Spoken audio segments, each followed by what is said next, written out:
I can't actually comply with the amendment by asking my staff to resign. Meaning you resign, then I give you a better package, then I blah, blah, blah, blah, blah. Because here it actually talks about the employee. Right? Am I right? It's not just the contract itself. Right? So, hey, Jerry, out of curiosity, how about this situation? Okay.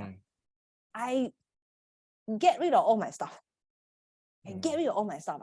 Then I asked them to come under a agency.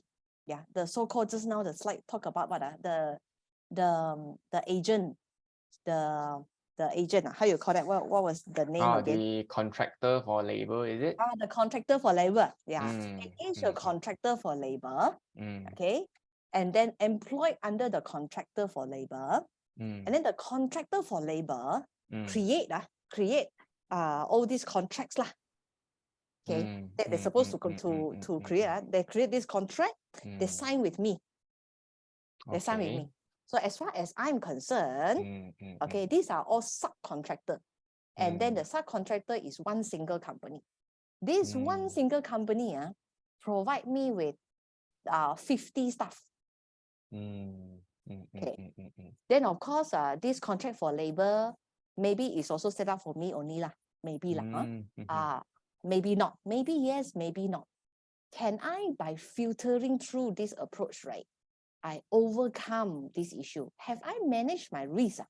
So you mean you ask your staff to leave and join the contractor for service, then they are under the contractor for service, then they provide you all your staff, all your own previous staff to you, to your company, right? So my advice is it is very risky to ask your staff to leave, because it can be considered as constructive dismissal, because you can be said to have forced resignation. So also based on section 101 capital C, the introduction of 101 capital C, as I've mentioned just now, the court will look at not only at the contract signed between the party. The court will look at the big picture of the situation, and not strictly on the wording of the contract. So this is to prevent employer from abusing the status of contractor. So if you ask me whether this is a proper approach, I think you will have the risk of being complained by the employee for unfair dismissal or for constructive dismissal under the Industrial Relations Act before you can ask the contractor for labor to supply you the labor. So it is very risky approach. Yes. Wow, very tough as an employer, very tough. So ladies and gentlemen, by virtue of this section 101 capital C, right, actually a lot of contract for service will be thrown out of the window. You are right. Yeah. Now, just out of curiosity, item number F, maybe Jerry may not have an answer, maybe Marcus also don't have an answer, because these are rather new, right? What is the meaning of majority of his income? Does the majority means 50% of the income, more than 50%, or majority means in that pool of little other income that he has, that is like the major one? It can be 40%. Then the rest are made up from 20% to make up the total 100% income declaration. Or does majority means that revenue that this freelancer receive is over 50%? So the law actually doesn't define the majority of income. So the plain meaning of majority, yes, must be more than 50. So if it is very close to 50, then I guess it is arguable. So for those person work, let's say he has 5 different jobs, then I think the job which pay him the most, the highest, would be the majority of the income. Yeah. So ladies and gentlemen, if we directly contract a contract of service to contract for service, means the person are spending full-time time with you, right? I think now we are caught. Now Yes. we are caught. Yes. The moment that we are caught under here, right, there is actually a lot of implication, including the employee, inverted comma, even though it's contract for service, he can come and demand for maternity leave. Yes, it is protected under the Employment Act, and then the employer cannot, the company cannot simply terminate them. Yes. Yeah, and then he can come with how to call hospitalization leave, come with sick leave. Yes, Yeah. they are entitled under the Employment Act. Yes. Yeah.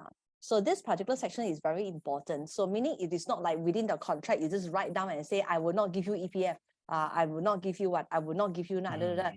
But then if the flip side of it, if they do an audit and review on the employee information itself, right, then it is found that this ABCDEF, he actually fulfilled the presumption of the employer-employee relationship actually exists. So this is the scary part. So ladies and gentlemen, that is also one of the reasons why when I do a dry run with Jerry, I said to Jerry, I said, you know what, you shall be the presenter and I'll just moderate. And then most likely we will be 2 hours already. Yeah, because there will be a lot of people that may actually come under here already. So this is actually quite important. Yeah. So, okay. Now, may I touch on the industrial, the complaints of the to the industrial court, which is actually slide number 26, I think.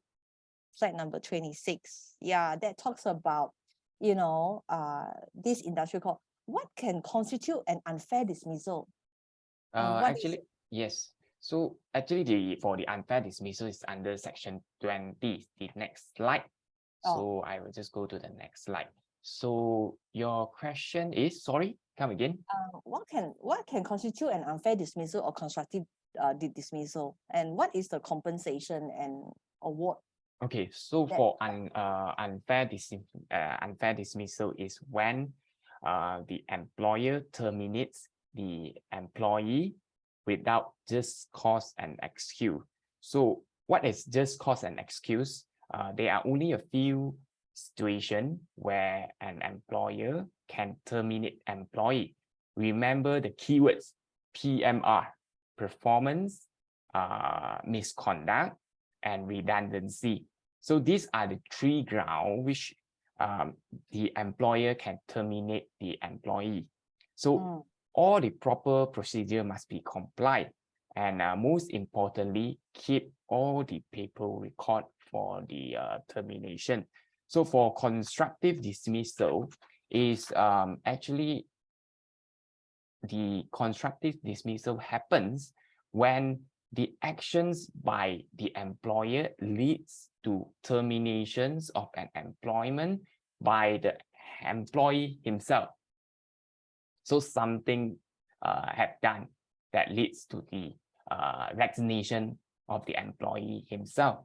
So if dismissal is found for conform staff, actually the industrial court can award up to 24 months of back wages for conform staff. For probationer, the industrial court can order up to 12 months of back wages. In addition to that, the industrial court can actually order reinstatement of position or compensation of 1 month per year of service. So this is the award that may be given by the industrial court. Wow. Yeah. Okay. So tough. Hey, Jerry. Yes. Can I do every changes in my handbook, in my staff handbook, everything, whatever that I need to comply, I comply. And then after that, I do a town hall with my staff. I do a town hall with my staff. And then we sign a separate understanding, written understanding, video if we have to. Sign a separate understanding to say that they agree not to comply with some. Can No. The law is clear. Actually, it's stated under Section 7 of the Employment Act. If there is any terms in the contract that is less favorable to the employee as compared to the act, then the act, the terms in the separate understanding shall be void. So we cannot contract out of the Employment Act. Yes. Now, what is the meaning of below the bar, like in compliance? Say, for example, let's talk about overtime claim. I'm coming to the last one or two questions to benefit everybody here as well. Let's talk about overtime payment. Okay. Because right now, the baseline to pay the overtime payment has gone up to 4,000 ringgit. Yeah. Yes. For certain SMEs company, the 4,000 ringgit may already equate to, say, senior executive or even supervisory position, or some may be like a junior managerial position. Some may already at this level. Okay, for smaller SMEs. So if I wanted to comply, okay, but as a small medium company, as an SME, I got not so much cash to fulfill all this compliance.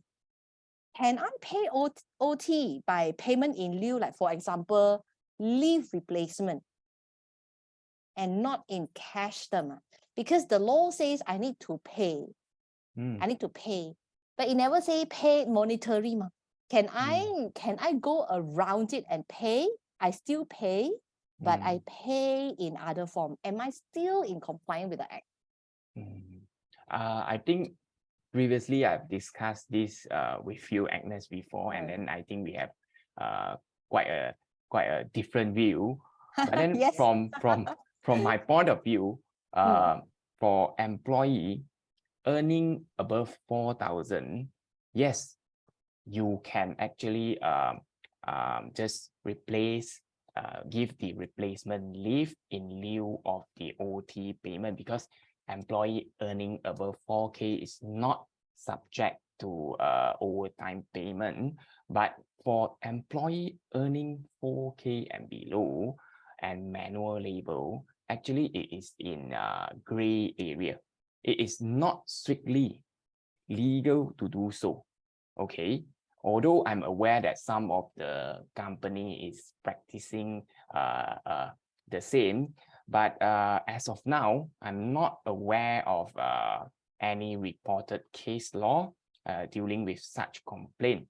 So, but then I have done some research on this. Actually, in Singapore, for those employee who are in manual labor, the replacement leave in lieu of OT payment is actually prohibited.